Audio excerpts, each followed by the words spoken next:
ദൈവ തിരുനാമത്തിന് മഹത്വം.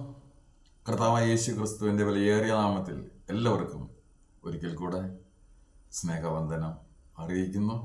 ഹല്ലേലൂയ, യേശുവേ സ്തോത്രം. വിശുദ്ധ ലൂക്കോസ് എഴുതിയ രക്ഷാസുവിശേഷത്തിൻ്റെ 7-ാം അധ്യായം 9-ാം തിരുവചനം. യേശു അത് കേട്ടിട്ട് അവനെക്കുറിച്ച് ആശ്ചര്യപ്പെട്ടു. യേശു വിശ്വാസ സംബന്ധമായി ആശ്ചര്യപ്പെട്ടു എന്ന് സുവിശേഷങ്ങളിൽ കാണുന്ന 2 സന്ദർഭങ്ങളിൽ ഒന്നാണ് ഇത്. മറ്റൊന്ന് മർക്കോസ് എഴുതിയ രണ്ടാം സുവിശേഷത്തിലെ 6-ാം അധ്യായം 6-ാം തിരുവചനം. ഇസ്രായേലിൻ്റെ അവിശ്വാസം കണ്ടിട്ട് യേശു ആശ്ചര്യപ്പെട്ടു. ഇവിടെ ഒരു ജാതീയ ശതാധിപന്റെ വിശ്വാസം കണ്ടിട്ട് യേശു ആശ്ചര്യപ്പെട്ടു. ശതാധിപന്റെ ദാസന്റെ രോഗസൗഖ്യത്തെക്കുറിച്ചാണ് ഇവിടെ വിവരിച്ചിരിക്കുന്നത്. ശതാധിപന്റെ താഴ്മയും വിശ്വാസവും ഇവിടെ വളരെ ശ്രദ്ധേയമാണ്.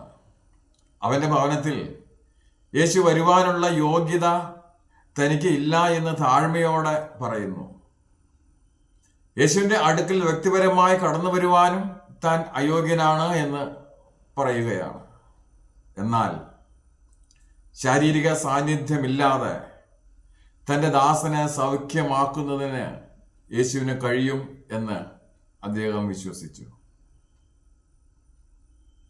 യേശു അവിടെ നിന്ന് ഒരു വാക്ക് പറഞ്ഞാൽ തൻ്റെ ഭവനത്തിലായിരിക്കുന്ന തൻ്റെ ദാസന് പൂർണ്ണമായി സൗഖ്യം ലഭിക്കുമെന്ന് ഈ ശതാധിപൻ ഉറച്ചു വിശ്വസിച്ചു.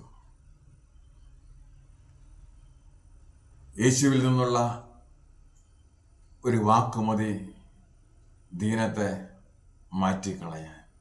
ആമേൻ.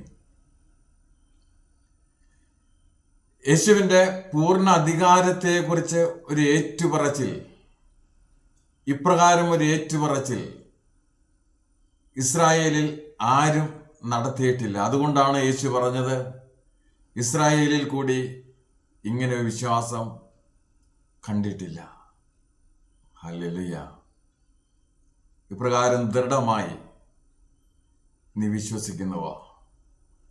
യേശു ഒരു വാക്ക് പറഞ്ഞാൽ നീ ആയിരിക്കുന്ന സ്ഥലത്ത് നിനക്ക് സൗഖ്യം ലഭിക്കുമെന്ന്, നിനക്ക് വിടുതൽ ലഭിക്കുമെന്ന്, നിന്റെ ബന്ധനം അഴിയുമെന്ന് നീ വിശ്വസിക്കുന്നുവോ? എങ്കിൽ പറ, കർത്താവേ, നീ ഒരു വാക്ക് പറഞ്ഞാൽ എൻ്റെ ജീവിതത്തിലെ, എൻ്റെ ഭവനത്തിലെ സകല അന്ധകാര ശക്തിയും മാറിപ്പോകുമെന്ന്, നീങ്ങിപ്പോകുമെന്ന്, എൻ്റെ സകല ബന്ധനവും അഴിയുമെന്ന് യേശുവേ ഞാൻ വിശ്വസിക്കുന്നു എന്ന് നീ ഒന്ന് പറ. ആമേൻ. കർത്താവ് നമ്മെല്ലാവരെയും സമൃദ്ധിയായി അനുഗ്രഹിക്കുമാറാകട്ടെ. ആമേൻ.